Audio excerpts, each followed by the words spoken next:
आप देख रहे हैं सिटी 11 न्यूज़ पाकिस्तान HD।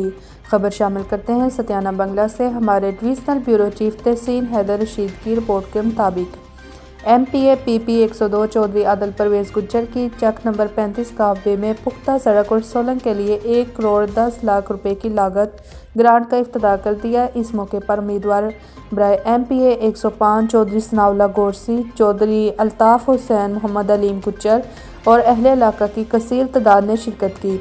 इस मौके पर अहले इलाका से MPA चौधरी आदल परवेज़ गुज्जर ने खिताब करते हुए कहा कि इंशाअल्लाह तरक्याती काम इसी तरह करते रहेंगे और जो पिछले इलेक्शन में आपसे वादा किया गया था वो अब इंशाअल्लाह पूरे होकर रहेंगे। मैं उम्मीद करता हूं कि आप सब लोग मुझे आने वाले इलेक्शन में भरपूर सपोर्ट करेंगे।